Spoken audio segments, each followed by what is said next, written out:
अनोशो talk. Gita दर्शन अध्याय 8 number 5।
सब इंद्रियों के द्वारों को रोककर अर्थात इंद्रियों को विषयों से हटाकर तथा मन को हृदय में स्थिर करके और अपने प्राण को मस्तक में स्थापन करके योग धारणा में स्थित हुआ जो पुरुष ओम ऐसे एक अक्षर रूप ब्रह्म को उच्चारण करता हुआ और उसके अर्थ स्वरूप मेरे को चिंतन करता हुआ शरीर को त्याग कर जाता है, वो पुरुष परम गति को प्राप्त होता है। और हे अर्जुन, जो पुरुष मेरे में अनन्य चित्त से स्थित हुआ सदा ही निरंतर मेरे को स्मरण करता है, उस निरंतर मेरे में युक्त हुए योगी के लिए मैं सुलभ हूँ।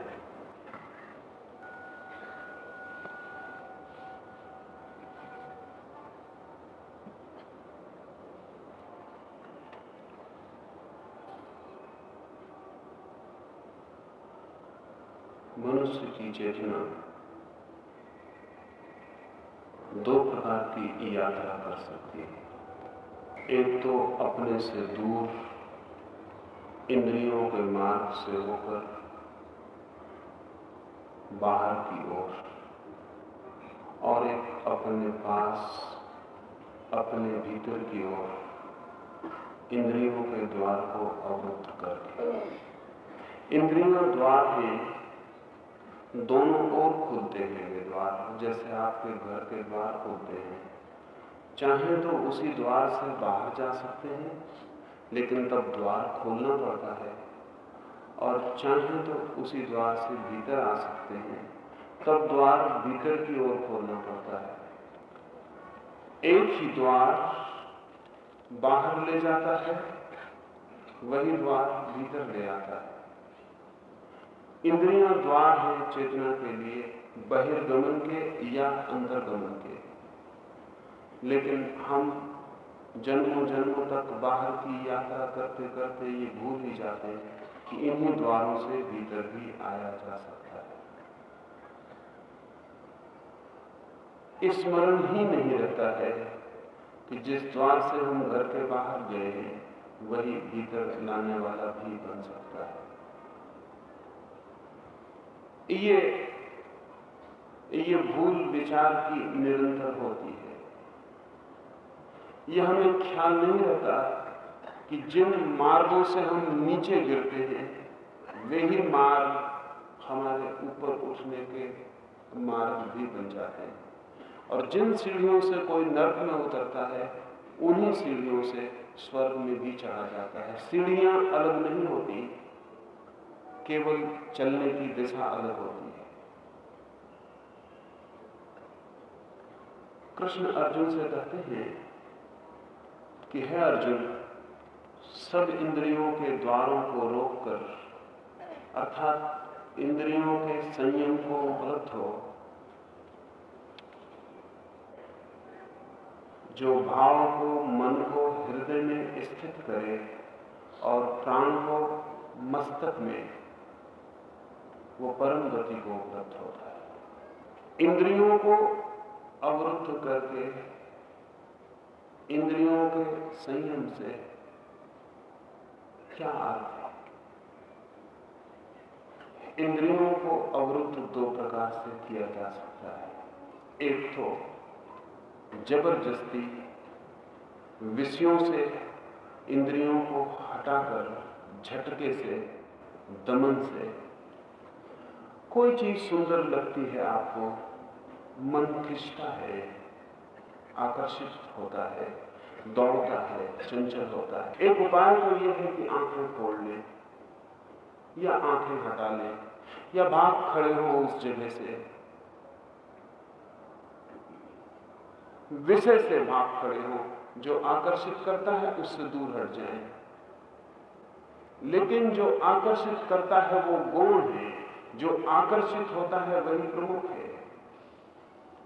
इसलिए जो आकर्षण के विषय से भाग जाएगा, वो विषय से तो भाग जाएगा, वो गौण बात थी, निमित्त मात्र था। लेकिन जो आकर्षित हो रहा था उससे कैसे भागेगा? वो तो उसके साथ ही चला जाए। धन मुझे खींचता हो, धन मुझे दिखाई पड़ता हो और मेरे प्राण उस धन को उपलब्ध करने के लिए आतुर होते हो, तो धन से भाग जाना बहुत कठिन नहीं है।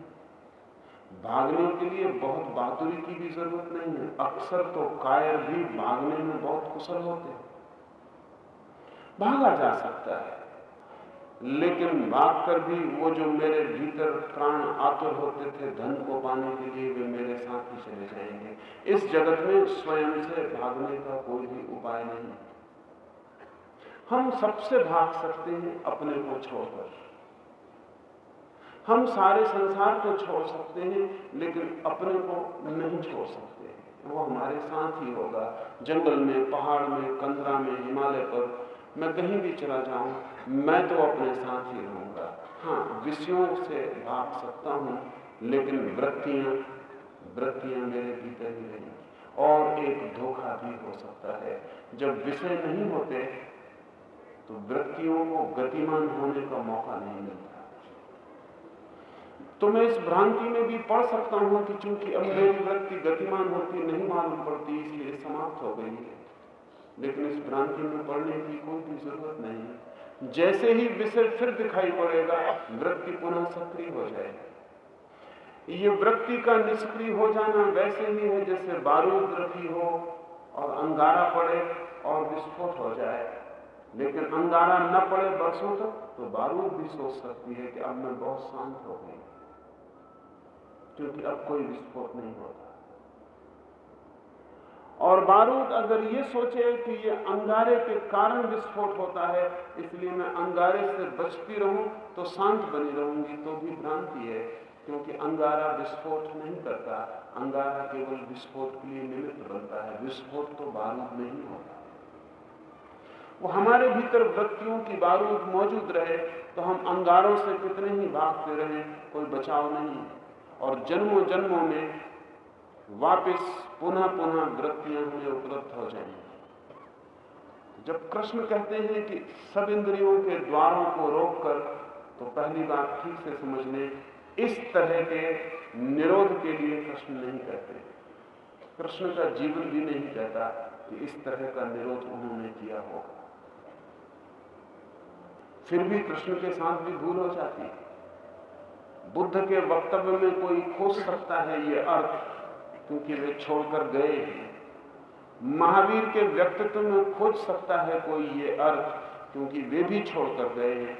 लेकिन कृष्ण के साथ तक भ्रांति होती है और गलत अर्थ होते हैं, जबकि कृष्ण कुछ भी छोड़कर नहीं गए। निश्चित ही कृष्ण का यह अर्थ नहीं हो सकता कि ऑब्जेक्ट से, विषयों से भाग जाओ। उनका अर्थ दूसरा है। वो दूसरा अर्थ बहुत भिन्न है, बहुत क्रांतिकारी है। एक तो उपाय है कि मैं विषय से भाग जाऊं, अंगार से भाग जाऊं, बारूद को बचाए हुए। दूसरा उपाय है कि बारूद को छोड़ दूं और अंगारों से खेलता है। कृष्ण तो अंगारों से खेलने के लिए संदेश दे रहे हैं अर्जुन को। वो कहते हैं युद्ध कर, भाग मत। और ध्यान रहे जो युद्ध बाहर है वो तो बहुत छोटा है, एक और अंतर्युद्ध है भीतर जो सतत चल रहा है चेतना का, विषयों के साथ, कि विषयों के प्रति आकर्षित हो या न हो। कृष्ण उस युद्ध से भी भागने की सलाह नहीं दे सकते। भागना उनकी भाषा नहीं है। एस्केपिज्म, पलायन उनके सोचने का ढंग नहीं। कृष्ण का ढंग तो सोचने का है, युद्ध की सघनता में खड़े होकर जीवन के रूपांतरण का। कृष्ण का अर्थ दूसरा ही हो सकता है। वो ये है, विषयों से भागने की कोई भी जरूरत नहीं और भाग कर भी कोई भाग नहीं सकता। और जहां भी हम जाएंगे वहीं विषय मौजूद हो जाएंगे। संसार जहां भी है वहां विषय उपलब्ध है। वृत्ति को विसर्जित करना ही इंद्रियों का संयम, और वृत्ति विसर्जित हो तो इंद्रियां अपने आप अवरुद्ध हो जाती हैं। क्योंकि वृत्ति के ऊपर ही चढ़कर चेतना इंद्रियों के द्वार से निकलती है। वृत्ति के घोड़ों पर बैठकर ही चेतना इंद्रियों के बाहर निकलती है और अनंत की वाह यात्रा पर भटकती है। वृत्ति के घोड़े ही अगर छीन हो जाए तो फिर इंद्रियां भागती नहीं, अवरुद्ध हो जाती, उनके द्वार बंद हो जाते। ठीक समझें तो इंद्रियों के द्वार बहुत ऑटोमेटिक है, बहुत स्वचालित है। जब तक चेतना भीतर से धक्का देती है उन्हें बाहर की तरफ, तभी तक वे खुले रहते हैं। और जब भीतर की चेतना धक्का नहीं देती बाहर की तरफ, वे द्वार अपने से बंद हो जाते। ऐसा समझे, आंख प्रतीक है।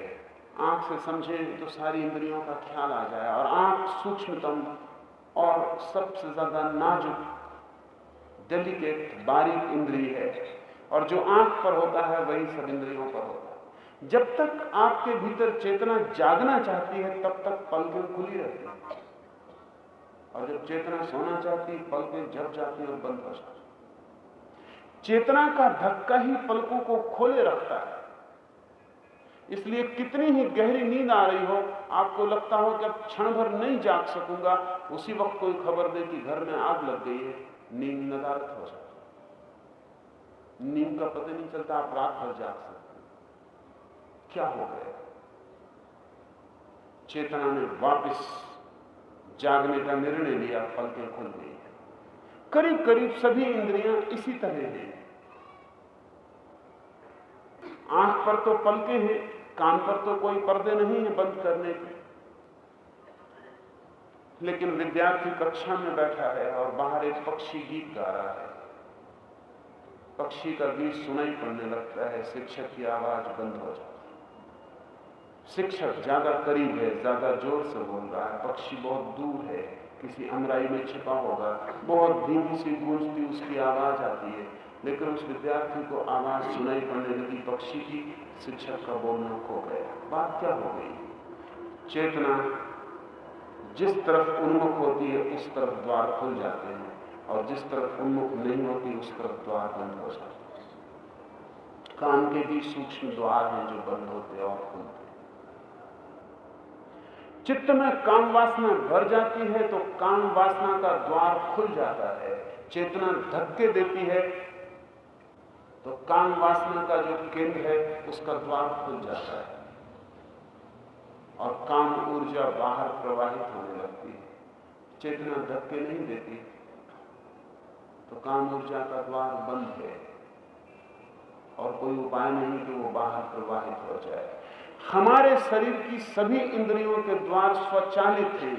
जब चेतना भीतर से धक्का देती है तो द्वार खुल जाते हैं, और जब चेतना भीतर से धक्का नहीं देती द्वार अपने आप बंद हो जाते हैं। जब कृष्ण कहते हैं इंद्रियों के द्वारों को रोक कर, तो वह ऐसा नहीं कहते कि जबरदस्ती अपनी आंखों को बंद करके बैठ जाओ, क्योंकि जो जबरदस्ती अपनी आंखों को बंद करके बैठेगा, जिसके खिलाफ उसने आंखें बंद की हैं, वो बंद आंखों में भी मौजूद हो जाता है, उससे बचा नहीं जा सकता।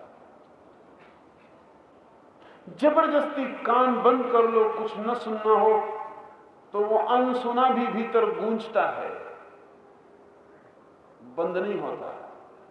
जबरदस्ती काम वासना को रोक लो तो कोई अंतर नहीं पड़ता, काम ऊर्जा स्खलित होती ही चली जाती।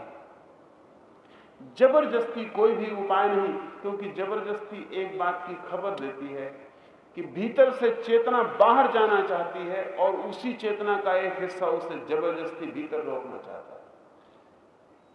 तो अगर रोकने वाला हिस्सा सबल हुआ तो दरवाजे पर थोड़ी देर कसमकस होती रहती, दरवाजे के पीछे बाहर जाने वाला धक्का देना चाहता है, रोकने वाला खींचता है।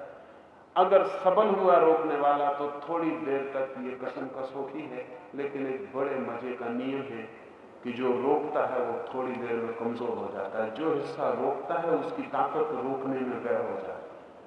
इसलिए आदमी आज कसम खाता है ब्रह्मचर्य की और कल पाता है कि मुश्किल है। वो हैरान होता है कि जब कसम खाई थी तो बिल्कुल सुलभ मालूम पड़ती थी, सरल मालूम पड़ती थी बात, कसम खाई ही इसलिए 24 घंटे बाद क्या हो जाता है। जिस मन के हिस्से ने कसम खाई थी वो लड़ने में लग जाता है उस मन से जो जाना चाहता था। और ध्यान रहे, कसम जब भी कोई खाता है तो पक्का मान लेना उसके भीतर दूसरा हिस्सा भी मौजूद होगा, नहीं तो कसम किसके खिलाफ खाई जाएगी। जब मैं कहता हूं कि कसम लेता हूं कि अब झूठ नहीं बोलूंगा, वो मैं किसके खिलाफ कसम खा रहा हूं? अपने ही उस मन के हिस्से के खिलाफ जिसके बाबत मुझे पक्का पता है कि वो मुझे झूठ बोलने को मजबूर कर सकता। लेकिन जिस हिस्से से मैं रोकूंगा वो रोकने में उसकी ताकत व्यय हो जाएगी, और जो हिस्सा रुका है वो रोज रोज शक्तिशाली होता चला जाएगा। रुके होने की वजह से शक्ति बढ़ेगी, रोकने की वजह से शक्ति कम होगी। आज नहीं कल धक्का देकर चेतना फिर इंद्रिय के द्वार को खोल देगी, और जो हम करना चाहते हैं उसके लिए तर्क खोज लेते हैं। सुना है मैंने कि मुल्ला नसरुद्दीन मक्का की यात्रा पर गया, वहां उसने कसम ले ली, भाव में आ गया, कसम ले ली कि मछलियां खाना छोड़ देता हूं। कसम लेने का, मछलियां छोड़ने का असली कारण ये नहीं था कि मछलियां छोड़ने से मुल्ला को लगता हो कि कोई बहुत बड़ा स्वर्ग मिल जाएगा। असली कारण ये था कि उसके गुरु ने कहा कुछ तो छोड़ो। तो मछलियां मुल्ला को बिल्कुल पसंद नहीं थी, इसलिए उसने मछलियां छोड़ दी। लेकिन छोड़ने की रात ही मुल्ला हैरान हुआ कि मछलियों का स्वप्न आया, कभी नहीं आया। और घर लौटते लौटते तीर्थ यात्रा से बस एक ही बात याद रह गई कि मछलियां छूट गई, और एक ही बात गूंजने लगी मन में कि बड़ी गलती की, इतनी जल्दी क्या थी, ऐसा बातों में पड़ जाने का प्रयोजन क्या था। और घर आते आते एक ही वासना मन में सघन हो गई, मछलियां खाने की, जो कि मन में कभी भी न थी। कई बार ऐसा होता है, अगर किसी चीज में रस पैदा करना हो तो छोड़ने की कसम खा लें, रस पैदा होना शुरू हो जाए। क्योंकि जिसे हम छोड़ते हैं उसके प्रति वासना पैदा होती है। पैदा इसलिए होती है कि छोड़ने से लगता है कि अब कभी भी भोग ना सकेंगे, अब कभी भी भोग ना सकेंगे। तो मन के किसी भी कोने में भोग की जरा सी भी वृत्ति पड़ी हो, वो कहती है कि ये तो बड़ी गलती कर ली, एक बार तो भोग लेते। अगर भोग सकेंगे तो वो वृत्ति विश्राम करती, प्रतीक्षा करती, कभी भी भोग लेंगे, कभी भी भोग लेंगे। घर आते ही मुल्ला बेचैन हुआ, पत्नी को भी उसके गुरु ने बता दिया आके कि मुल्ला मछलियां छोड़ दिया है, इससे मछलियां मत देना। पत्नी का भी मन हुआ, जैसा कि सभी पत्नियों का होता है कि पति की परीक्षा ले ले। दूसरे दिन ही उसने मछलियों का शोरबा बना डाला। मुल्ला को बांस आने लगी, वो बड़ी मुश्किल में पड़ गया। आखिर जब खाने पर बैठा, सब चीजें दी गई, शोरबा नहीं दिया गया। मुल्ला ने कहा कि मछली का शोरबा बना है, ऐसी सुगंध घर में आती, थोड़ा सा दो। उसकी पत्नी ने कहा लेकिन मैंने सुना कि आप मछलियां छोड़ कर आए। मुल्ला ने कहा मछलियां छोड़ी हैं, मछलियों का शोरबा नहीं।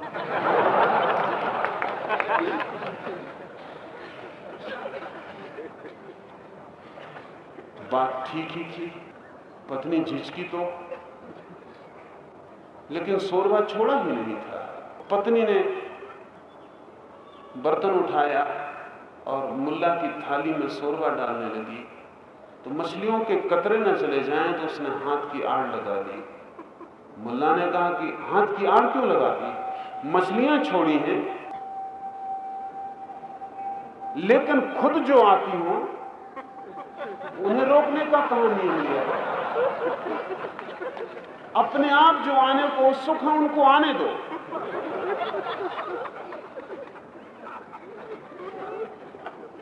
फिर आदमी तर्क खोजता है, उसी के लिए तर्क खोजता है जिसके खिलाफ तर्क खोज लिए थे। नहीं, कोई भी इस भांति जीवन के रूपांतरण को नहीं पाता, और इंद्रियों के द्वार इस तरह कभी बंद नहीं होते। इंद्रियां बल्कि इस तरह और सतेज हो जाती, उनकी जंग भी झड़ जाती। कृष्ण का जो अर्थ हो सकता है, जो अर्थ है, जो सदा ही जानने वालों का अर्थ रहा है, वो ये है कि जो वृत्ति भीतर से धक्का देती है, उस वृत्ति का विसर्जन वो कैसे हो? छोड़ने से नहीं होता, भोगने से नहीं होता। भोगने से बढ़ता है, पुनरुक्ति से आदत मजबूत होती है, छोड़ने से निषेध का आकर्षण मिलता है, और निषेध से रस जगता है। न भोगने से मिटता, न छोड़ने से मिटता। वो कैसे मिटे वृत्ति का रस? वो कैसे इंद्रिय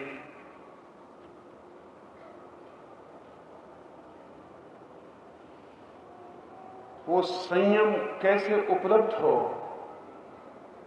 उस संयम का एक ही उपाय रहा है सदा से, और वो है जब भी कोई विषय आकर्षित करे तो ध्यान विषय पर न रखकर वृत्ति पर रखना। जब भी कोई विषय आकर्षित करे, राह से गुजर रहे हैं आप, एक सुंदर चेहरा दिखाई पड़ता है, एक सुंदर देह दिखाई पड़ती है, स्त्री की, पुरुष की, दौड़ता है मन। उस समय आपका ध्यान उस शरीर पर होता है जो आपको आकर्षित कर रहा है, उस वृत्ति पर नहीं होता जो दौड़ी जा रही है, और उस चेतना पर भी नहीं होता जो आकर्षित हो रही है। और जहां ध्यान होता है चेतना उसी तरफ दौड़ती है, ये नियम है। जहां ध्यान होता है चेतना उसी तरफ दौड़ती है। जहां ध्यान, वहीं चेतना के लिए निशाना बन जाता है, और चेतना का तीर उसी तरफ चलने लगता है। ध्यान को जब कोई सुंदर व्यक्ति दिखाई पड़े तो ध्यान को सुंदर व्यक्ति पर मत केंद्रित करें, तत्काल अपने पर केंद्रित करें और देखें कि मैं सौंदर्य से आकर्षित हुआ हूं और मेरी चेतना वृत्ति बनकर सौंदर्य की तरफ बह रही। लड़ने की जरूरत नहीं, गाली देने की जरूरत नहीं कि ये पाप है सौंदर्य को देखना, बिल्कुल पाप नहीं है। सौंदर्य की प्रतीति में जरा भी पाप नहीं है, सौंदर्य के अनुभव में जरा भी पाप नहीं है। सुंदर को जानकर अगर आदमी की चेतना स्वयं में स्थिर हो तो परमात्मा का स्मरण ही होगा, पाप का कोई स्मरण नहीं हो सकता है। कोई कंडेमनेशन, कोई निषेध, कोई निंदा नहीं, सिर्फ इतना कि मैं उसे जानूं जो आकर्षित हुआ है, क्योंकि वही मैं हूं, और मैं उसे जानूं जो चेतना आकर्षित होकर बह रही। और जैसे ही आप अपने ध्यान को स्वयं पर और अपनी बहती हुई चेतना पर ले जाएंगे, आप अचानक पाएंगे कि इंद्रिय का द्वार बंद हो गया है। क्योंकि ध्यान भीतर जाए तो चेतना भीतर की तरफ प्रवाहित होने लगती है, बाहर की तरफ नहीं। जहां ध्यान वहां चेतना बहती है। जैसे जहां गड्ढा वहां पानी बहता है, गड्ढा खोद दें और पानी बह जाए। अब कुछ पागल हैं जो पानी को रोकने की कोशिश करते हैं। पानी को रोकने से कुछ ना होगा, कितना ही रोकिए पानी गड्ढे की तरफ ही बहेगा। और अगर बांध बनाया तो जो झरना था वो महासागर हो जाएगा। और आज नहीं कल अगर झरने को ही बहने देते तो बहुत खतरे होने वाले नहीं थे, लेकिन किसी दिन ये झरना जब बांध बन के महासागर बन जाएगा और बांध को तोड़कर बहेगा तो महाविनाश होगा। चित्त के साथ यही हो रहा है। इसलिए आप जान के हैरान होंगे, जो लोग रोज छोटा मोटा क्रोध कर लेते हैं वे लोग कभी हत्या नहीं करते। इसलिए अगर आपके घर में कोई ऐसा आदमी हो जो क्रोधी तो हो लेकिन क्रोध न करता हो, तो उससे सावधान रहना, क्योंकि वो किसी दिन जब भी करेगा तो हत्या से कम में निपटारा नहीं, बांध बन जाए। जो आदमी रोज नाराज हो लेता है वो रोज प्रसन्न भी हो जाता है। इसलिए बच्चे अभी नाराज हो रहे हैं, अभी मुस्कुरा रहे हैं, क्योंकि बांध बिल्कुल नहीं है, कोई बांध नहीं है। हम कितने ही क्रोध कर लेते हो, फिर भी बांध के चलना ही पड़ता है। दफ्तर में मालिक है, नाराज नहीं हो सकते, समय है, परिस्थिति है, नाराज नहीं हो सकते, रोक देना पड़ता है। वो बांध बन जाता है, फिर वो बांध टूटता है और तब जोर से क्रोध निकलता है। इसलिए हमारा क्रोध अक्सर ही अनजस्टिफाइड होता है, क्योंकि जिस पर निकलता है अकेला वही उसका कारण नहीं होता, और 25 लोगों का क्रोध भी उसमें जुड़ा होता है जो उन पर नहीं निकल पाया और इस पर निकलता है। इसलिए जिस पर निकलता है वो सदा सोचता है कि इतनी छोटी सी बात और इतना क्रोध, जस्टिफाइड नहीं मालूम पड़ता उसे। हमें भी मालूम नहीं पड़ेगा पीछे सोचने पर, इतनी सी बात थी, इतने क्रोध की क्या जरूरत थी। लेकिन बहुत सा क्रोध जो इकट्ठा था बांध कर, वो समय की तलाश में था। जब भी गड्ढा मिल जाएगा बांध को तोड़ देंगे और मुक्त हो जाएंगे। छोटे छोटे पापी बड़े पाप कभी नहीं कर पाते, और बड़े पापी अक्सर वही लोग होते हैं जो छोटे छोटे पाप करने से अपने को बचाते रहते। ऐसा नहीं है कि छोटे छोटे पाप के करने के अभ्यास से कोई बड़ा पापी होता है। ख्याल रखना, छोटे छोटे पाप करने वाला कभी बड़ा पापी नहीं हो पाता। बड़ा पापी होने की आकांक्षा हो, छोटे छोटे पाप करना बंद कर देना, फिर एक दिन अपने आप विस्फोट हो जाए और बड़ा पाप घटित हो जाए। चेतना भी ध्यान की तरफ इसी तरह बहती है जैसे गड्ढे की तरफ पानी बहता है। एक नेचुरल, एक निसर्ग का नियम है कि चेतना ध्यान की तरफ बहती है। जहां ध्यान वहीं चेतना का तीर सरकने लगता है। अगर आप कोई गाली दे, उस वक्त गाली देने वाले पर ध्यान न रखें, गाली सुनने वाले पर ध्यान रखें, आप अचानक पाएंगे इंद्रिय का द्वार बंद हो गया और चेतना वापस भीतर लौट गई। जब कोई आपको चांटा मारे, चांटा मारने वाले के हाथ पर ध्यान न रखें, चांटा जिसे मारा गया है उस पर ध्यान रखें, और आप अचानक पाएंगे कि वो आदमी भी खो गया जिसने चांटा मारा। वो बाहर जाता, क्रोध भी विलीन हो गया और चेतना अपने भीतर लौट गई। और एक बार अगर आपको यह अनुभव हो जाए कि जो ऊर्जा, जो शक्ति क्रोध बन के बाहर जा रही थी, वो बाहर नहीं गई बल्कि लौटकर भीतर आ गई, तो आप हैरान हो जाएंगे। बाहर जाती हुई क्रोध की ऊर्जा पीड़ा में ले जाती, वही ऊर्जा जब भीतर की तरफ लौटती है तो क्वालिटेटिवली बदल जाती है, उसका गुणधर्म बदल जाता, वही क्षमा बन जाता। और जिसने क्षमा जानी उसके आनंद का कोई हिसाब नहीं, और जिसने क्रोध जाना उसके पश्चाताप का कोई अंत नहीं।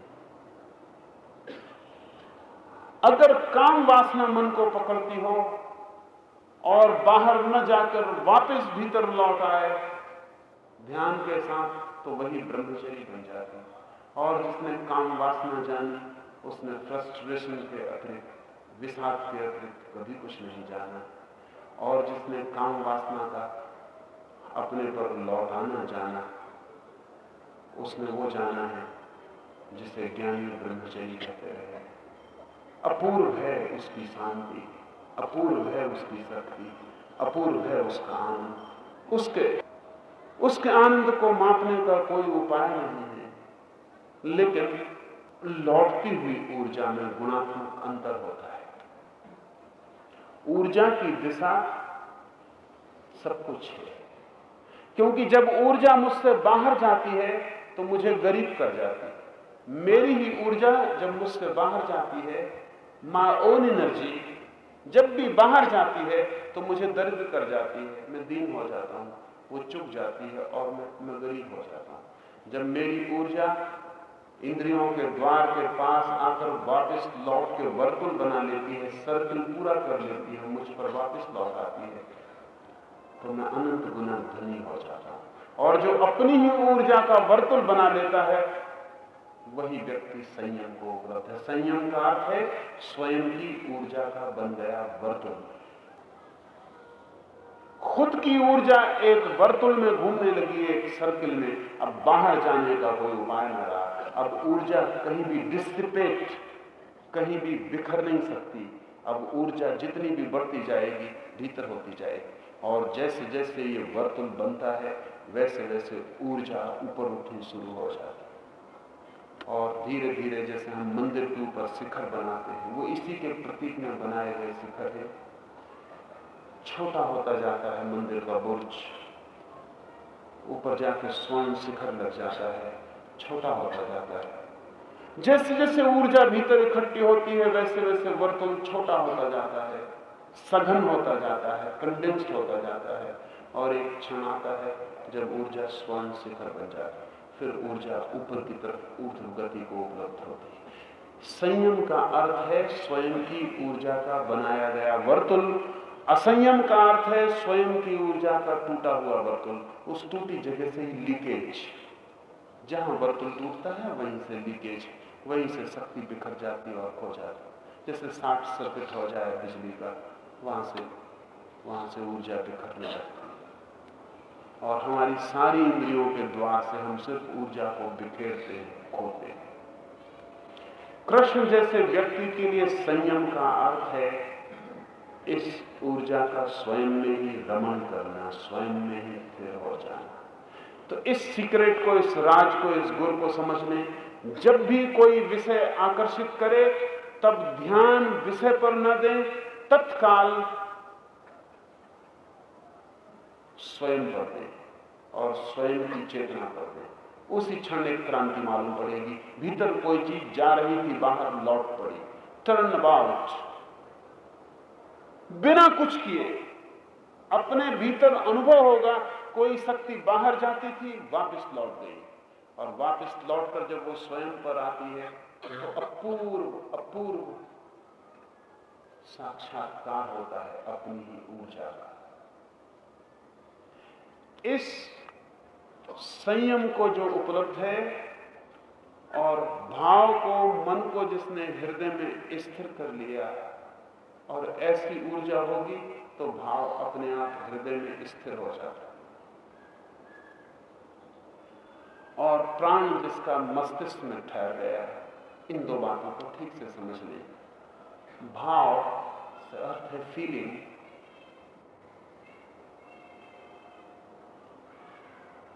संवेदना, वो जो हमारे भीतर अनुभव करने की क्षमता है, वो हृदय क्षेत्र में स्थिर हो जाती है जब कोई संयम को उपलब्ध होता। क्यों ऐसा होता है? हमारे शरीर के भीतर प्रत्येक अनुभूति, प्रत्येक अनुभव के लिए अलग अलग केंद्र है, सेंटर्स हैं, चक्र हैं।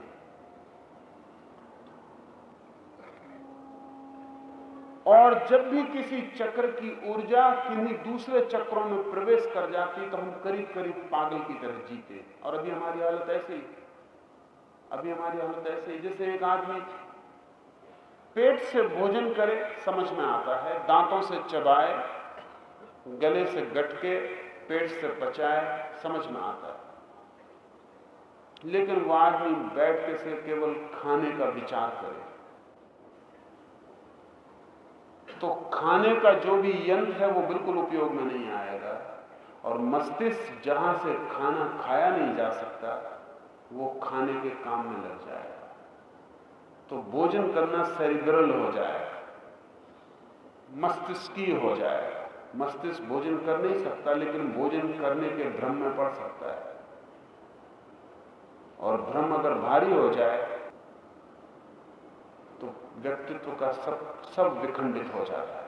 और ऐसे भ्रम में हम जीते हैं। काम वासना का केंद्र है, लेकिन लोग मस्तिष्क में काम वासना को धीरे धीरे सोच सोच कर काम वासना के केंद्र से हटा के मस्तिष्क में प्रवेश कर ले। तो मनोचिकित्सकों के पास ऐसे लोग आते हैं जो कहते हैं स्वप्न में तो मैं बहुत पोटेंट मालूम पड़ता हूं, बहुत वीरवान मालूम पड़ता हूं, जब विचार करता हूं तो इतनी काम ऊर्जा मालूम होती है, लेकिन जब स्त्री के निकट पहुंचता हूं तो एकदम इम्पोर्टेंट निर्वीर्य हो जाता हूं। वो रोज घटता है।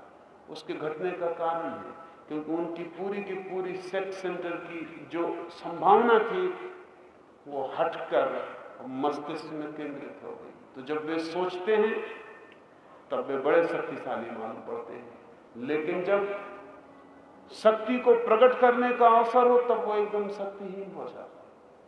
हमारे सारे चक्रों के जो जो विभाजन है वो सब के सब कंफ्यूज्ड हैं, एक दूसरे में प्रवेश कर गए हैं।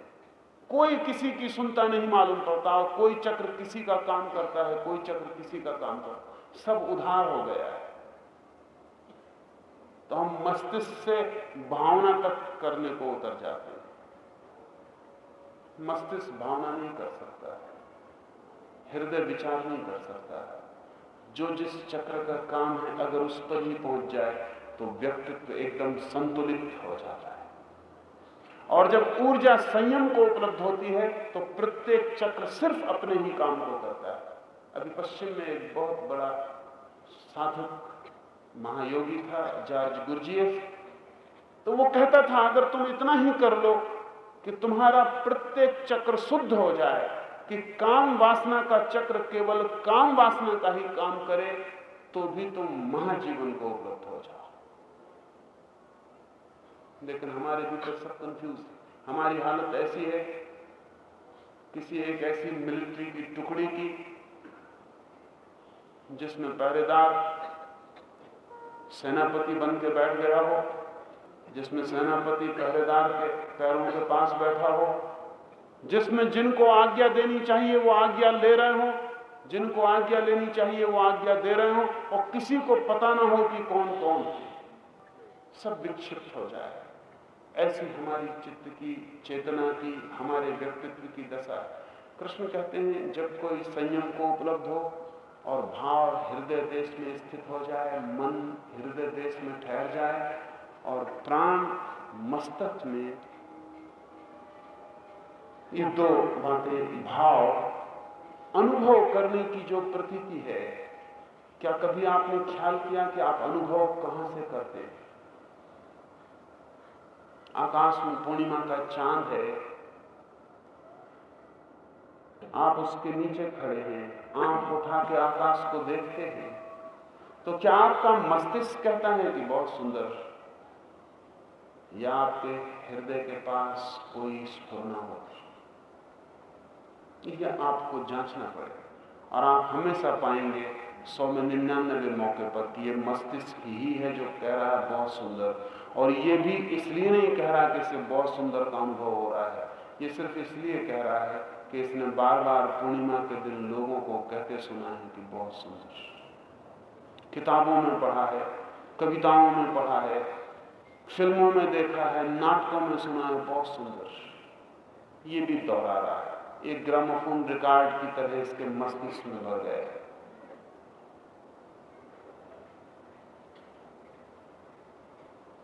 ये उसको दोहरा रहा है। अगर इसे अनुभव हो तो मस्तिष्क में नहीं होगा, हृदय में होगा, और जब अनुभव होगा तो शायद आदमी शब्द भी न देना चाहे। सुना है मैंने, लाओत्से के साथ एक मित्र रोज घूमने जाता है सुबह। मित्र का एक अतिथि भी साथ आ गया और दोनों लाओत्से के साथ घूमने गए। मित्र तो जानता है लाओत्से को कि वो चुप ही रहना पसंद करता है, वर्षों में कभी बोलता है, लेकिन परदेसी अतिथि को कुछ पता नहीं। दोनों को चुप देखकर वो भी काफी चुप रहा। फिर एक भूल हो गई। सुबह जब सूरज निकला और वृक्षों के ऊपर उठने लगा और पक्षी गीत गाने लगे और फूल खिल गए और सुगंध भर गई उस वनपथ पर, तो उसने कहा कितनी सुंदर सुबह, किसी ने उत्तर न दिया। लाओसे ने जरूर गौर से उसे देखा, फिर चल पड़ा। मित्र थोड़ा घबराया, उसने जरा संकोच से अपने अतिथि की तरफ देखा, वो भी चल पड़ा। वो अतिथि थोड़ा हैरान हुआ, किसी ने इतना भी ना कहा कि हाँ ठीक कहते हो, बड़ी सुंदर सुबह। लौटकर लाओसे ने अपने मित्र को कहा, कल से इस साथी को मत लाना, बहुत बातूनी मालूम पड़ रहा है। 2 घंटे में उसने इतना ही कहा था, बड़ी सुंदर सुबह। उसके मित्र ने, लाओसे के मित्र ने कहा, ज्यादा बातूनी तो नहीं है, ऐसा एक ही बात कही है। लाओसे ने कहा, लेकिन अगर उसे सुबह सुंदर लगी थी तो कहने का ख्याल भी ना आता। अगर सुबह सुंदर लगी थी तो वो लीन हो गया होता, वो भूल ही गया होता कि सुबह है, वो खो गया होता, उसे कुछ लगा मगा नहीं है, सिर्फ आदत, आत्मन, सुबह सुंदर। और फिर हमको भी तो पता था, हम भी वहीं मौजूद थे। उसने कह के सिर्फ सौंदर्य को बाधा पहुंचाई। उस सन्नाटे में जहां पक्षियों के गीत थे और जहां सूरज की किरणें थी और सुबह की सुगंधित हवाएं थी, उसकी ये बात बड़ी क्रूर थी और बेईमानी थी और सन्नाटे को तोड़ती थी, उस मौन को खंडित करती थी कि सुबह बहुत सुंदर। ये वक्तव्य बड़ा असुंदर था, अगली स्टेटमेंट था। निश्चित ही जब आपको कोई चीज सुंदर मालूम पड़ेगी, बुद्धि ठहर जाएगी, हृदय अनुभव करेगा। हो सकता है हृदय की धड़कन बढ़ जाए, हो सकता है रक्तचाप तेजी से हो जाए, हो सकता है रोए खड़े हो जाएं, लेकिन ये प्रतीति हृदय की होगी, ये बुद्धि की नहीं होगी। लेकिन हमने हृदय से कुछ भी अनुभव करना बंद कर दिया। हम सब बुद्धि से ही अनुभव किए जा रहे हैं, और बुद्धि अनुभव करने में असमर्थ है, वो उसका काम नहीं। संयमी व्यक्ति का भाव हृदय में स्थापित हो जाता है। कैसे होगा स्थापित? या तो संयम को उपलब्ध हो तो हो जाए, या अगर भाव को भी हृदय में स्थापित कर ले तो भी संयम का मार्ग सुगम हो जाए। तो जब भी अनुभव करें, ख्याल रख के करें कि हृदय से अनुभव कर रहे हैं। जब किसी से कहें कि मैं तुझे प्रेम करता हूं, तो ये पहले मत कहें, पहले हृदय के पास किसी सनसनी को दौड़ जाने दें, कोई लहर, और जब लहर हृदय को पकड़ ले तभी अगर जरूरी लगे तो कहें, और अगर दूसरा बिना कहे समझ सकता हो तो चुप ही रहे, उसे समझने का मौका दें। अक्सर हम शब्दों से बताते नहीं, छिपाते। अक्सर जब प्रेम चुक जाता है तब हम कहते हैं कि मैं बहुत प्रेम करता हूं। ये केवल सब्स्टिट्यूट है। जब प्रेम होता है तो इसे कहने की जरूरत नहीं होती, आंखें कह देती, पलकें कह देती, चेहरे का भाव कह देता है, हाथ का इशारा कह देता है, उठना बैठना कह देता है, प्रेमी के पास आके बैठना कह देता है कि मैं प्रेम करता हूं। लेकिन जब ये सब चुक जाता है तब सिर्फ शब्द रह जाते हैं, कोरे और खाली, चले हुए कारतूस जैसे, जिसके भीतर कोई बारूद मारूद नहीं। तब हम कहते हैं मैं बहुत प्रेम करता हूं। ये सिर्फ समझाना है, सिर्फ समझाना। मुल्ला नसरुद्दीन की पत्नी उससे पूछ रही कि जब मैं बूढ़ी हो जाऊंगी तब भी तुम मुझे मुल्ला प्रेम करोगे या नहीं? मुल्ला ने कहा बिल्कुल करूंगा, जरूर करूंगा, तेरे पैरों की धूल सिर पर रखूंगा। फिर एकदम से कहा कि तू अपनी मां जैसी तो नहीं हो जाएगी? इतनी ख्याल रखना, अपनी मां जैसी मत हो जाए।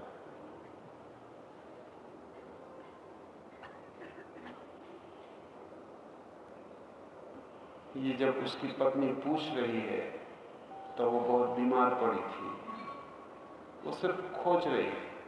फिर वो पूछती है उससे कि मुल्ला अगर मैं मर जाऊं तो सच सच कहो, दूसरा विवाह तो नहीं करो? मुल्ला ने कहा ऐसी बातें नहीं पूछा करते, तेरी तबीयत ठीक नहीं है, ऐसी बातें नहीं पूछा करते। पर पत्नी पीछे पड़ गई तो मुल्ला ने कहा बड़ी मुश्किल है, अगर मैं कहूं कि करूंगा तो कहना जचेगा नहीं, और अगर कहूं कि नहीं करूंगा तो वो सच न होगा।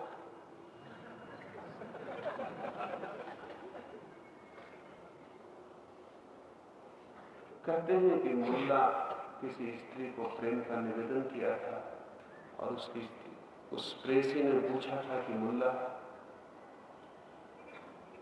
तुम ऐसे ऐसे पत्र लिखते हो कि मैं मर जाऊंगा अगर तू मुझे ना मिली, क्या सच ही तुम मर जाओगे अगर मैं तुम्हें ना मिली? तो मुल्ला ने कहा, this has been my usual habit, ये तो मैं सदा करता रहा हूं, ये सदा की मेरी आदत। जब भी किसी से मैंने प्रेम किया और अगर वो मुझे ना मिला तो मैं फौरन मर गया।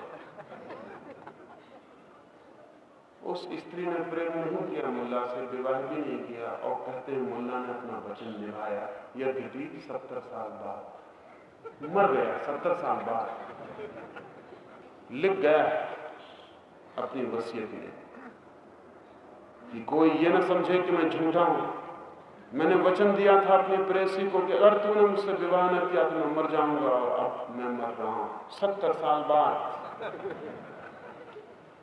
हमारा सारा प्रेम के दावे, मर जाने के वचन, आश्वासन कहीं भी हृदय से आंखें नहीं मालूम पड़ते,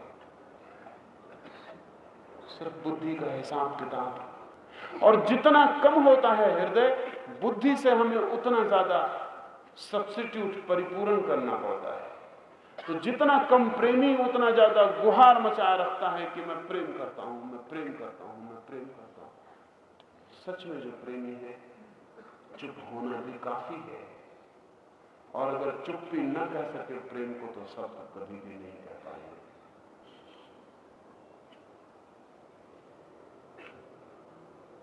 भाव जब होता है तो रोआ रोआ कहता है, उपस्थिति कहती है। तो जब आप किसी के प्रेम में हो तो भाव को मौका दें, बुद्धि के बीच में मत लाएं। जब आप प्रार्थना में हो तो भाव को मौका दें, बुद्धि को बीच में मत लाएं। जब आप सौंदर्य को देख रहे हो, सूरज निकला है, फूल खिल गया है, कोई आंखें हैं सुंदर है, तब भाव को मौका दें, बुद्धि को बीच में मत लाएं। भाव इतना ही कहेगा आंखें सुंदर है, बुद्धि कहेगी इन आंखों को घर में कैद करने का कोई उपाय है या नहीं। भाव इतना ही कहेगा प्यारा है फूल, अनुभव करेगा, बुद्धि कहेगी तोड़ो। क्योंकि बुद्धि जहां भी प्यारा कुछ लगे उसको तोड़ना चाहती है। बुद्धि बहुत हिंसात्मक है। अगर सच में ही किसी ने फूल को प्रेम किया है तो अनुभव मुश्किल है सोच पाना कि वो उसे तोड़ेगा कैसे। लेकिन आप जब भी फूल को प्रेम करते हैं, जो पहला काम आप करते हैं वो फूल को तोड़ने का। अजीब प्रेम है। अगर यही प्रेम है तो हत्या करना किसे कहते हैं?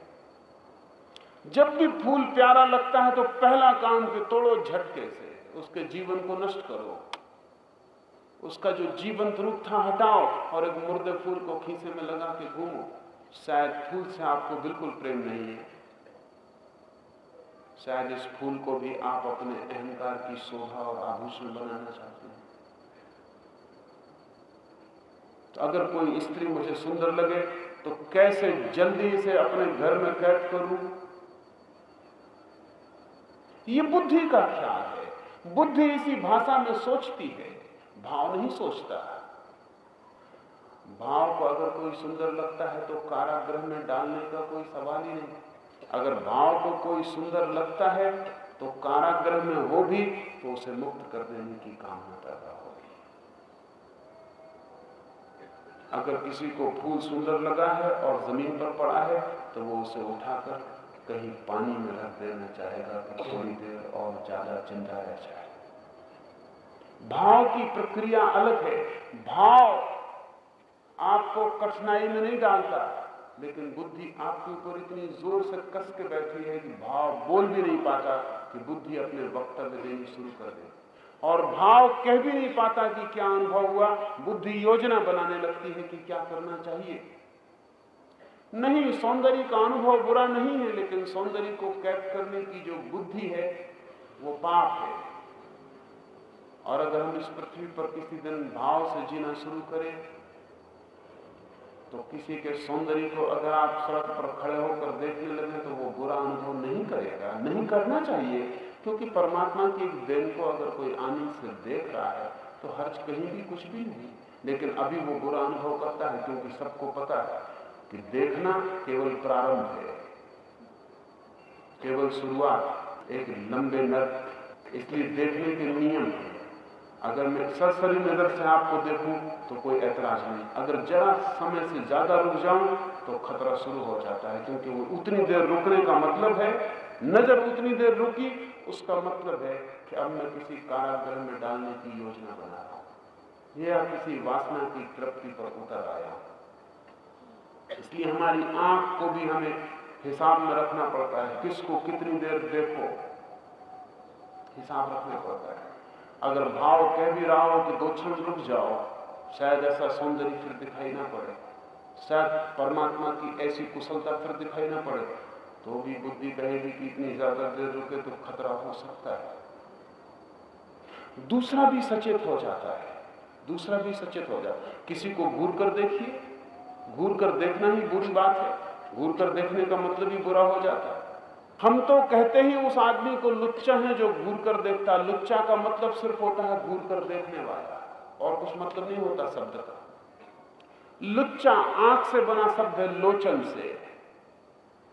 जो आंख गड़ा के देखता है वो लुच्चा।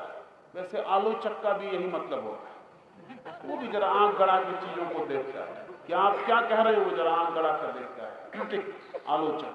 आलोचक और लुच्चे में बहुत फर्क नहीं। लुच्चा जरा गलत जगह लगा देता है, आलोचक जरा ठीक जगह लगा। आंख को गड़ा कर देखना,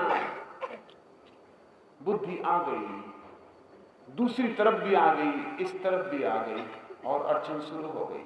भाव, एक बच्चा अगर किसी सुंदर स्त्री को खड़े होकर देखता है तो उसे कुछ बेचैनी ना होगी, क्योंकि अभी सिर्फ भाव इनोसेंट है, भाव बहुत निर्दोष है, पवित्र है।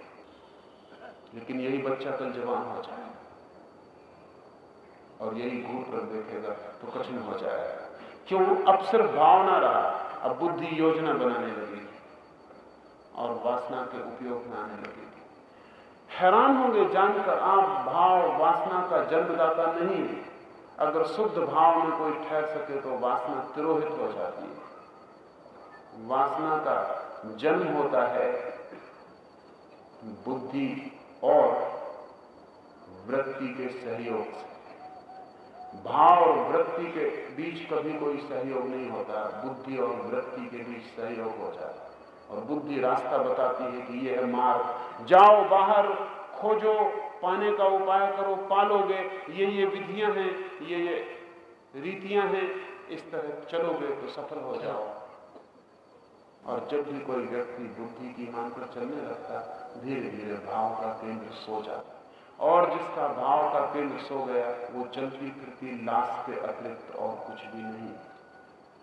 वो एक कंप्यूटर हो सकता है कि गणित का हिसाब लगा देता हो, दफ्तर में काम कर देता हो, दुकान चला लेता हो, इंजीनियर हो कि डॉक्टर हो कि वकील हो, इससे कोई फर्क नहीं पड़ता, वो एक सिर्फ कंप्यूटर है। ये जो उसकी खोपड़ी कर रही है, ये तो अब कंप्यूटर बहुत बेहतर ढंग से कर देगा।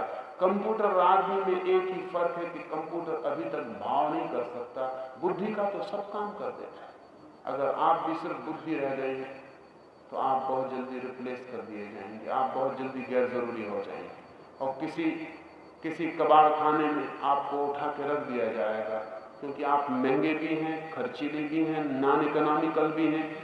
कंप्यूटर बेहतर है, वो कम भोजन करता नहीं, या बहुत कम भोजन करता है, थोड़ी सी बिजली लेता है, टूटता फूटता नहीं, भूल चूक कभी नहीं करता। और 1000 आदमी जिस काम को कर सके लाखों घंटों में, वो क्षण में कर देता है। तो आदमी तो आउट ऑफ डेट है, कंप्यूटर उसकी जगह आ जाएगा। आदमी की बचने की एक ही संभावना है कि आदमी अगर अपने भाव के केंद्र को पुनर्जागृत कर ले तो ही कंप्यूटर से जीत सकता है, अन्यथा जीतने का कोई उपाय नहीं। और ध्यान रहे, आदमी से लड़ता रहा, ये एक बात थी, पहली दफा आदमी मशीन से लड़ेगा, और मशीन से लड़के आदमी जीतेगा नहीं, क्योंकि मशीन सब कुछ आपसे ज्यादा कुशलता से कर सकती, सिर्फ एक काम मशीन नहीं कर सकती, वो भाव। लेकिन भाव हमारे पास नहीं, भाव का हमें पता ही नहीं।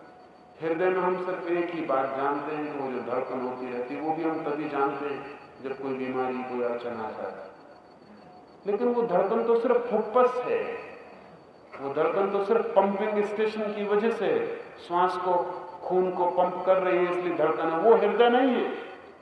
उस धड़कन के पास एक और धड़कन भी है जिसको नापा नहीं जा सकता, वो भाव की धड़कन। लेकिन भाव को फैलाएं, मौका दें, अवसर दें और धीरे धीरे भाव को केंद्रित करें तो वो संयम में सहयोगी बन जाता है, या संयम हो तो वो भाव में सहयोगी बन जाता है। साधना के जगत में सब चीजें अन्योन्याश्रित हैं, इंटरडिपेंडेंट हैं। कहीं से भी शुरू करें, दूसरी चीज सहयोगी हो जाती। और प्राण को मस्तक में, प्राण से अर्थ है जिसे बर्गसन ने एलान वाइटल कहा है, जीवन शक्ति कहा है। भारत उसे सदा से प्राण कहता है। प्राण है हमारे भीतर वो ऊर्जा जिसके सहारे हम जीते, और जब ये शरीर छूटता है तो शरीर से कुछ भी नहीं जाता, सिर्फ प्राण चला जाता है। लेकिन वो प्राण अगर मस्तिष्क में स्थापित होकर जाए तो परम गति को उपलब्ध होता है, और अगर मस्तिष्क में स्थापित न हो पाए तो जिस केंद्र पर स्थापित होता है उसी गति को उपलब्ध होता है। परम गति कृष्ण किसे कहते हैं वो भी हम समझ लें। परम गति उसे ही कहा है जिसके आगे फिर कोई गति नहीं है। परम गति उसे ही कहा है जो अंतिम गति है, द अल्टीमेट, जिसके आगे कुछ भी नहीं। इसलिए मोक्ष ही परम गति है, या ब्रह्म उपलब्धि ही परम गति है, निर्वाण ही परम गति। बाकी सब गतियां परम नहीं है, क्योंकि उनके बाद और गतियां होंगी, और गतियां होंगी, और यात्राएं, और यात्राएं। परम यात्रा तो वही है जिसके आगे फिर कोई मंजिल शेष नहीं रह जाता। तो अगर प्राण इकट्ठा हो जाए भ्रुकुटी मध्य में, तो फिर कोई दूसरी गति में मनुष्य को नहीं जाना पड़ता। और जिस जगह केंद्रित होता है उस जगह से पता चलता है कि किस गति में आदमी जाएगा। प्रत्येक व्यक्ति का प्राण शरीर के अलग अलग बिंदुओं से निकलता है। सभी व्यक्ति एक ही बिंदु से नहीं मरते। जिन व्यक्तियों का प्राण भ्रूमध्य में इकट्ठा हो जाता है उनका प्राण सहस्त्रार से निकलता है। आज्ञा चक्र में जिनका प्राण स्थापित हो जाता है, तो आज्ञा चक्र से जैसे ही आज्ञा चक्र में प्राण का प्रवेश होता है कि जो अंतिम चक्र है हमारा सहस्त्रार, द सेवेंथ, उसे तोड़कर निकल जाता है। इसलिए परम ज्ञानियों की अक्सर खोपड़ी भी टूट जाती है उस जगह से। जरूरी नहीं कि टूटे ही, अक्सर टूट जाती है। लेकिन हमने इसीलिए नियम बना रखा है कि जब किसी को, मुर्दे को हम जलाने जाते हैं तो उसकी कपाल क्रिया कर देते हैं, खोपड़ी फोड़ देते हैं। वो खुद तो नहीं फोड़ पाए, काफी देर पहले मर गए, अब हम फोड़ रहे हैं, मुर्दे की खोपड़ी फोड़ रहे हैं, उसमें कोई मतलब नहीं। लेकिन सूचक है, इस मुल्क ने जाने हैं ऐसे लोग जिनके मरते वक्त अपने आप खोपड़ी टूट जाती है। वो सूचना है कि वे परम गति को उपलब्ध हो गए।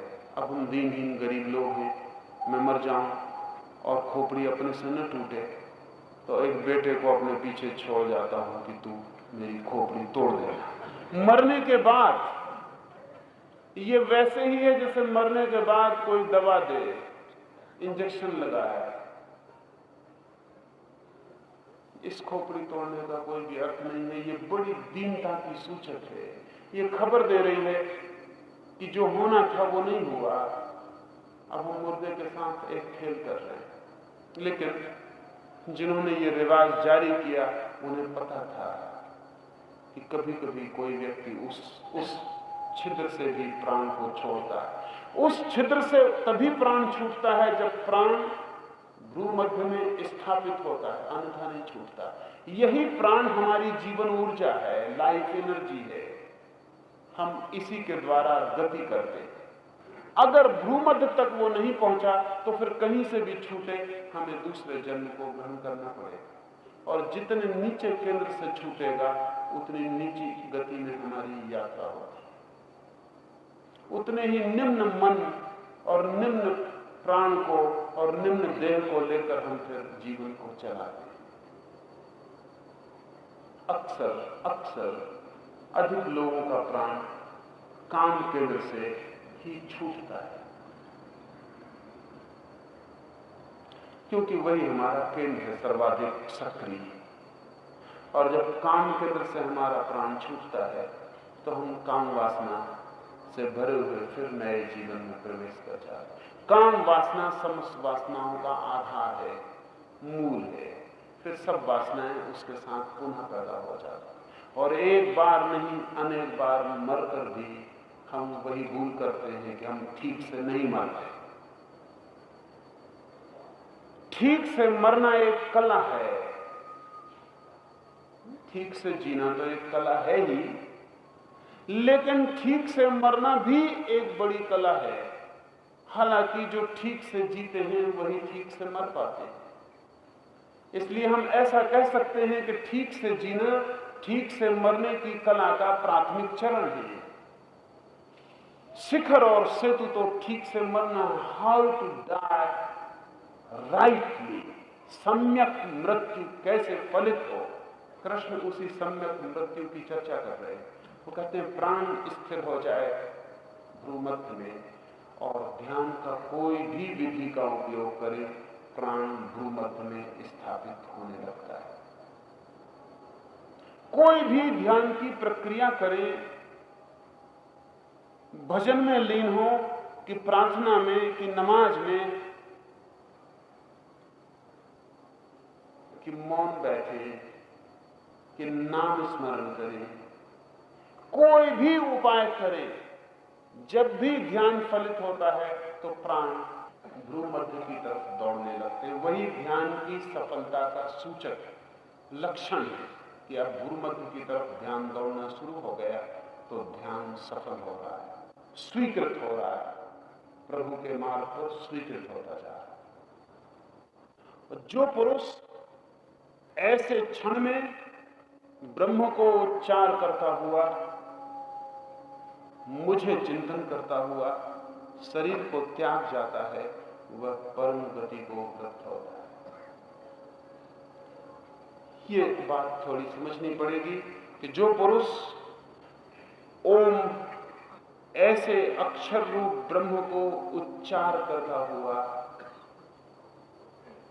इससे बहुत बड़ी भ्रांति होती है, क्योंकि हम एक ही तरह का उच्चारण जानते हैं जो हम करते हैं, हमें उस उच्चार का कोई भी पता नहीं जो होता है, दैट विच हैपेंस। हम ओम का उच्चार कर सकते हैं चेष्टा से, लेकिन जो ओम का उच्चार चेष्टा से होगा वो हृदय तक नहीं जाता, क्योंकि चेष्टा कंठ से नीचे नहीं उतरती। कंठ से जो पैदा होता है वो कंठ तक रहेगा, ओंठ से जो पैदा होता है वो ओंठ तक रहेगा। इसलिए इस तरह के उच्चार को आहत नाद कहा है। आहत नाद का अर्थ है जो दो चीजों के टकराने से पैदा होता है। दोनों ओंठ टकराते हैं, आवाज पैदा होती है। जीभ तालू से टकराती है, उच्चार होता है। कंठ की मांसपेशियां सिकुड़ती हैं, टकराती हैं, उच्चार पैदा होता है। एक तरह की ध्वनि हम जानते हैं जो आहत नाद है। आहत नाद का अर्थ है दो चीजों के संघर्षण से पैदा हुआ शब्द, ध्वनि। कृष्ण जिस उच्चार की बात कर रहे हैं वो है अनाहत नाद। अनाहत नाद का अर्थ है बिना दो चीजों के टक्कर के पैदा हुआ नाद। हम ऐसे किसी नाद को नहीं जानते। लोग कहते हैं एक हाथ से ताली नहीं बजती। ठीक कहते हैं, ताली बजेगी तो दूसरा हाथ जरूरी ही होगा। हाथ ना हो तो कोई दूसरी चीज जरूरी होगी, लेकिन दूसरा जरूरी होगा। एक हाथ से ताली बजाइएगा कैसे? बजने के लिए दूसरा चाहिए, संघर्षण चाहिए। जगत में जितना नाद है सब आहत नाद है, चाहे वृक्षों से दौड़ती हुई सरसराती हवा या सागर की लहरों की टक्कर चट्टानों से, कि बांसों के झुरमुट में होती गूंज, कि पक्षियों के गीत, कि आकाश की गड़गड़ाहट, कि आदमी की वाणी, कि सितार पर गूंजता हुआ स्वर, कि पानी की कलकल, जो कुछ भी है इस जगत में सब आहत नाद है। एक नाद ही है इस जगत में जो अनाहत है, वही ओम, वही ओंकार। लेकिन वो तब पैदा होता है जब भीतर सब संघर्ष बंद हो जाता है। इसे ठीक से समझ लें, जब तक भीतर किसी तरह का संघर्ष और कॉन्फ्लिक्ट है तब तक आहत नाद ही होता है। तब एक आदमी बैठकर अगर भीतर कहे ओम ओम तो वो आहत नाद है, वो ओम नहीं है, वो जो अपने से उच्चरित होता है, जो गूंज उठता है प्राणों से, और हम केवल साक्षी होते हैं, कर्ता नहीं होते। तो कृष्ण कहते हैं जो पुरुष ओम ऐसे इस एक अक्षर रूप ब्रह्म को उच्चार करता हुआ यहां कर्ता की तरह करता हुआ नहीं, यहां समस्त अस्तित्व से ओम का उच्चार होता हुआ, ज्यादा ठीक होगा कहना, यहां सारी प्राण ऊर्जा ओम का उच्चार होती हुई, ओम का उच्चार बनकर जब गतिमान होती है तो परम गति उपलब्ध होती है। कभी अगर एक क्षण भी ऐसा अवसर मिल जाए जब भीतर कोई संघर्ष न हो, परम मौन हो, कोई शब्द न हो, कोई स्वर न हो, तब भीतर ही आंखों कानों को बंद करके सुनना, क्या गूंजता है भीतर। शीघ्र ही एक अनूठी ध्वनि सुनाई पड़नी शुरू हो जाती जो कभी नहीं सुनी। ओम तो सिर्फ उसकी कॉपी है, समझाने को प्रतिलिपि है, कार्बन कॉपी। ओम से पता नहीं चलता, सिर्फ इशारा है। जो गूंज वहां अनुभव होती है वो करीब करीब ऐसी है जैसा ओम के उच्चार से मालूम पड़े, पर वो ठीक ऐसी नहीं, निकटतम अप्रोक्सीमेटली ऐसी है। इसलिए अनेक लोगों ने उसे अनेक तरह से समझा। हिंदू ओम के उच्चार को समझे, हिब्रू, यहूदी, मुसलमान उसी को आमीन की तरह समझे। वो ओम जो हमने ओम समझा वो भीतर की ध्वनि को सूफियों ने समझा आमीन। वो आमीन भी जैसा सुनाई पड़ सकता है, उसमें कोई कठिनाई नहीं। ये दो ही शब्द हैं इस समय जमीन पर, आमीन और ओम। आधे धर्म दुनिया के अमीन के ख्याल में है, आधे धर्म दुनिया के ओम के। भारत में जो धर्म पैदा हुए वो सब ओम के ख्याल में है, और उस ख्याल में कोई और कारण नहीं है। जब हमें पता है कि ओम, तो जब हमें पहली दफे वो ध्वनि सुनाई पड़ेगी तो ओम जैसी सुनाई पड़ेगी। जिनको पता है अमीन, उन्हें अमीन जैसी सुनाई पड़ जाएगी। लेकिन वो ध्वनि, ये दोनों ही केवल फीकी प्रतिध्वनियां हैं उस ध्वनि की। स्मृति से, बुद्धि से समझा गया उच्चार वो इन दोनों से भिन्न और दोनों से मिलती जुलती है। उस ध्वनि को अनाहत कहा है क्योंकि वो बिना किसी चीज से टकराए पैदा होती है। वो अस्तित्व की ध्वनि है, वो अस्तित्व के होने से ही पैदा हो रही है। इस ध्वनि को उच्चार करता हुआ जो पुरुष मेरे चिंतन में रमा, शरीर को त्याग कर जाता है। हम शरीर को त्याग नहीं करते, हमें शरीर त्याग करना पड़ता है, बड़ी मजबूरी में, बड़ी व्यवस्था में, बड़ी मुश्किल से। छीना झपटी होती है हमसे। आपने कथाएं पढ़ी होंगी, कहानियां कहती हैं, धर्मगुरु समझाते हैं। वे कहते हैं कि जब मौत आती है तो मौत के यमदूत आते हैं और बड़ी जोर जबरदस्ती करके आत्मा को छीन के ले जाते हैं। उल्टी है ये बात, कोई छीन के आपको नहीं ले जाता, आप ही शरीर को इतने जोर से पकड़ते हैं कि छीना झपटी हो जाती है।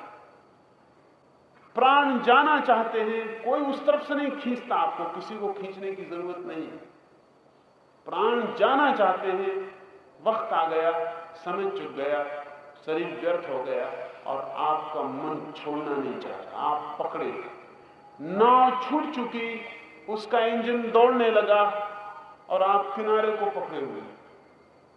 तो जो छीना झपटी होती है वो उस तरफ से नहीं, इसी तरफ से होती है, हमारे द्वारा होती है। हम शरीर को फिर भी पकड़े रहना चाहते हैं, फिर भी चीखते चिल्लाते हैं और बच जाएं, एक क्षण और मिल जाए, एक श्वास और ले लूं।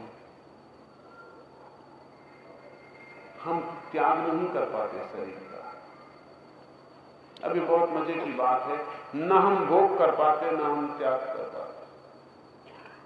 क्योंकि अगर भोग ही कर लिया हो तो त्याग करने में कठिनाई नहीं आनी चाहिए, क्योंकि जिस चीज को हम भोग लेते हैं उसे छोड़ने की तैयारी हो जाती है। जब पेट भर जाता है तो आदमी थाली छोड़ देता है,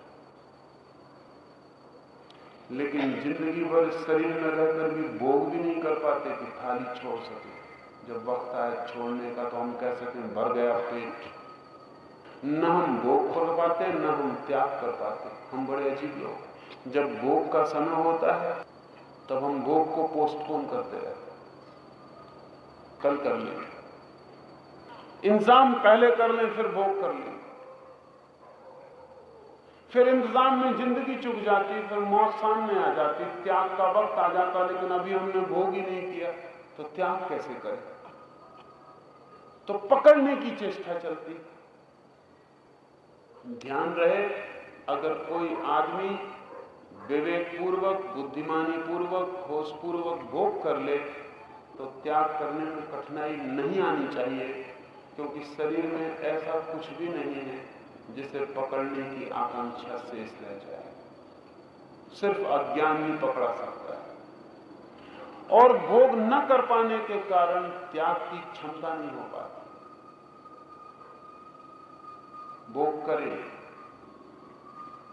और ठीक से भोग कर लें और होश पूर्वक भोग कर लें और देख लें कि शरीर क्या दे सकता है और जान लें कि शरीर से क्या मिल सकता है। जल्दी ही आप इस नतीजे पर पहुंच जाएंगे कि शरीर से कुछ भी मिलने वाला नहीं है। अगर कुछ खोजना है तो किसी और दिशा में खोजना पड़ेगा। फिर शरीर को छोड़ने में कठिनाई नहीं होती। और जिसको ये प्रतीति हो जाए कि शरीर से कुछ मिलता नहीं, कुछ मिलेगा नहीं, वो तत्क्षण शरीर को त्यागने को तैयार हो सकता है। और मृत्यु तब जब आए तो वो सहज स्वीकार कर सकता है कि ठीक है, आ जाओ,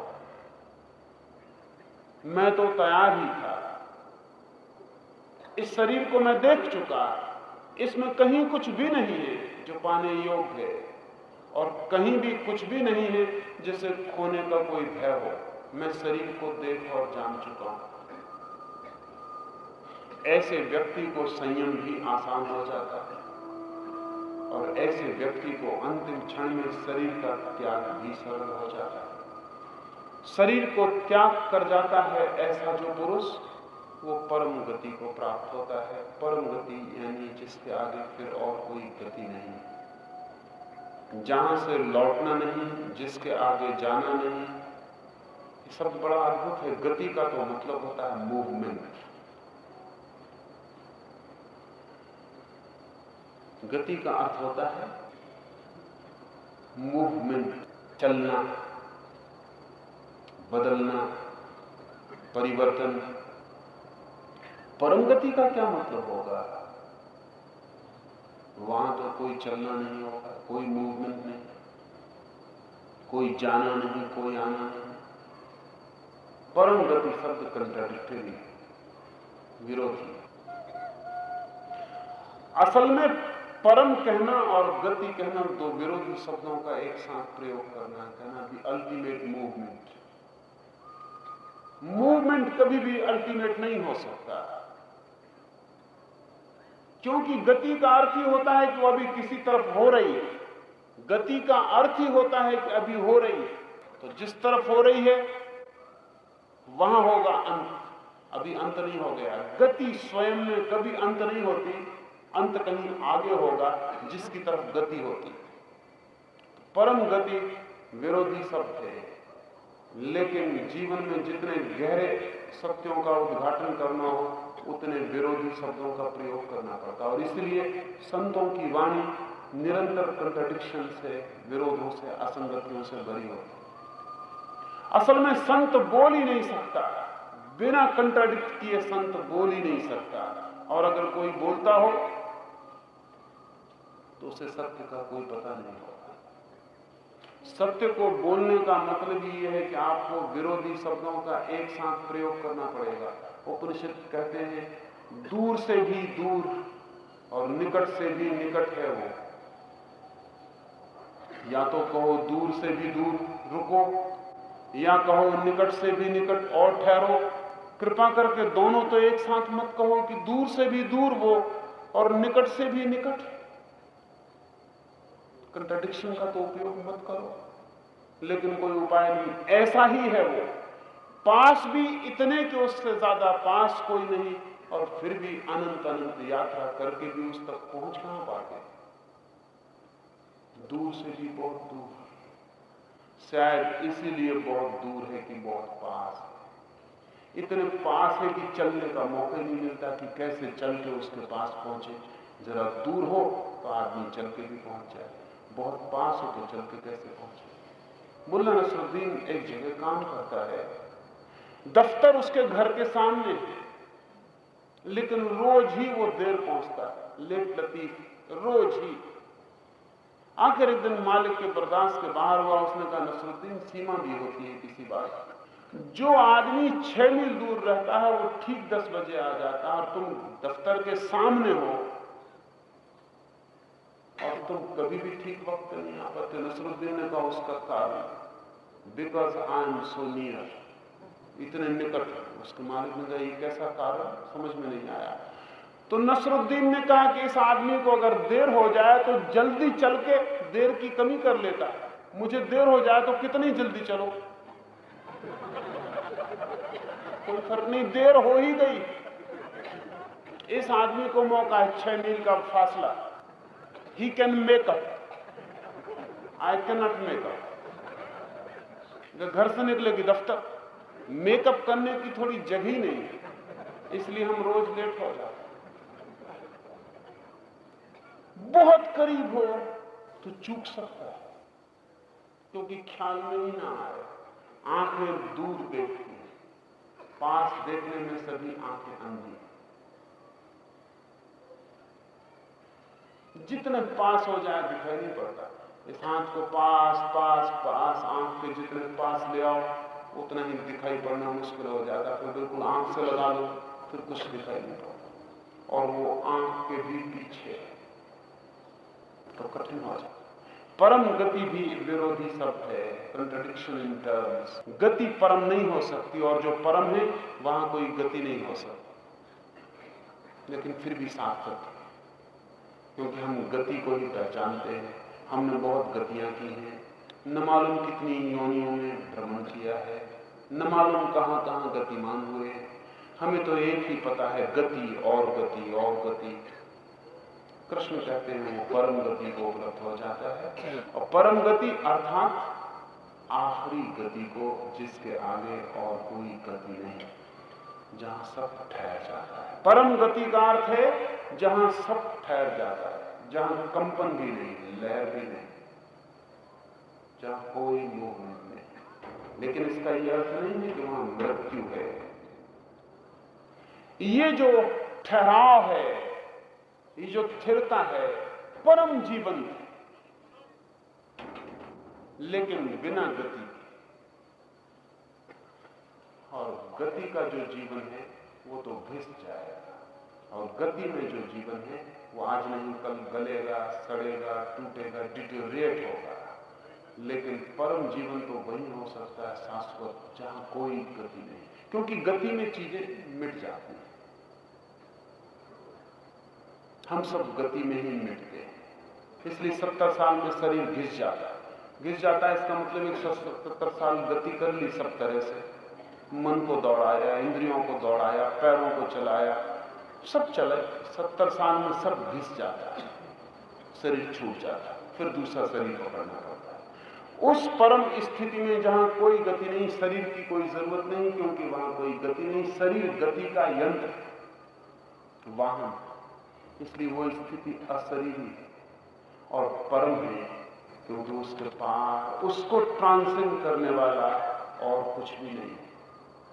और हे अर्जुन, जो पुरुष मुझ में अनन्य चित्त हुआ, सदा ही स्मरण करता है मुझे, उस निरंतर मेरे में युक्त हुए योगी के लिए मैं सुलभ हूं। अंतिम बात कृष्ण कहते हैं, ऐसे व्यक्ति को मैं अति सुलभ हूं। ये भी विरोधाभास है, क्योंकि परमात्मा तो अति दुर्लभ है, खड़क की धार पर चलने जैसा, बड़ा मुश्किल है।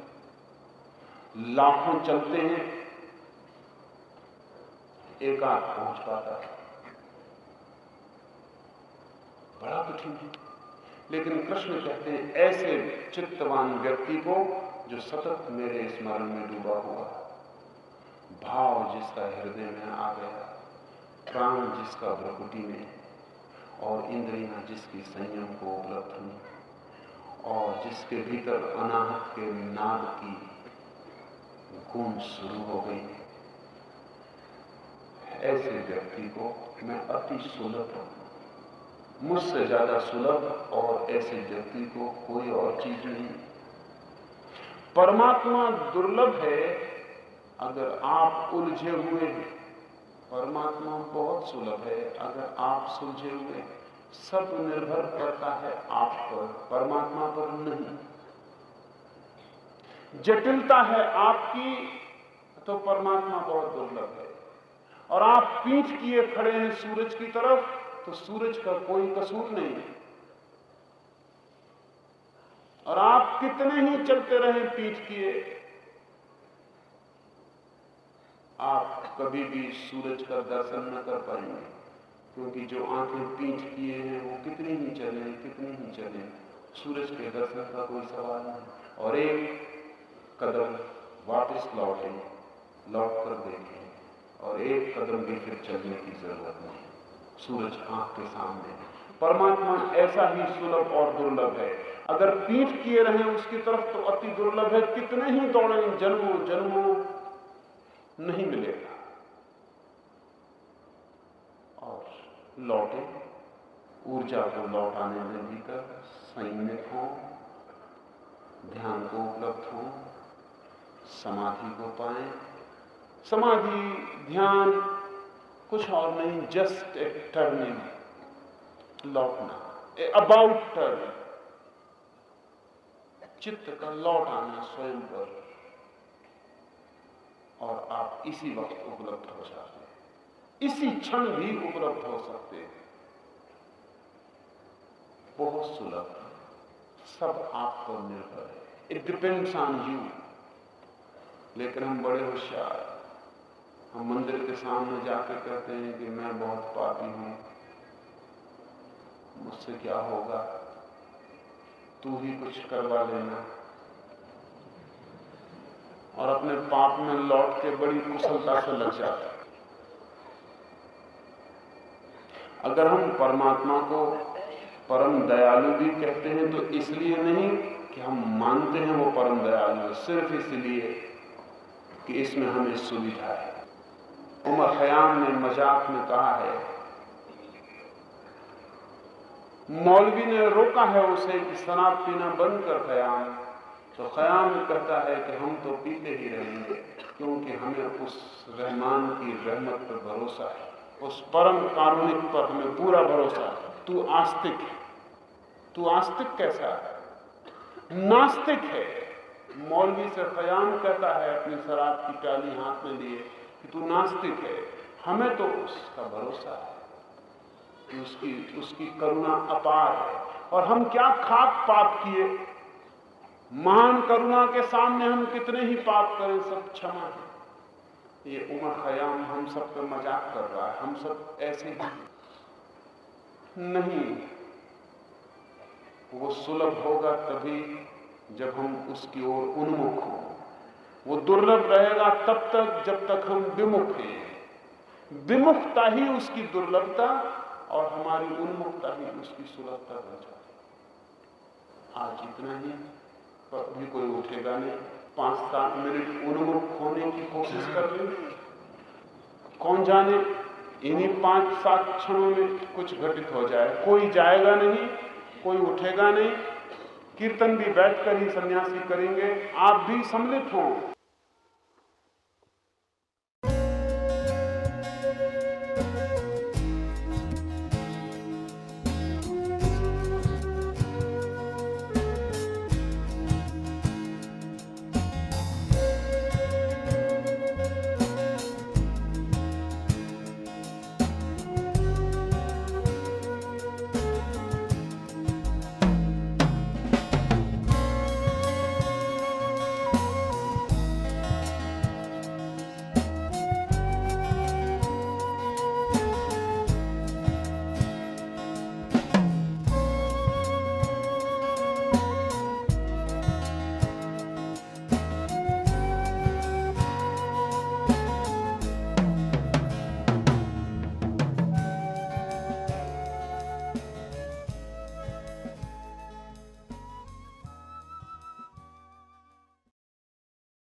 The responses to sutras and voice recording on this audio format are the copyright of Osho International Foundation.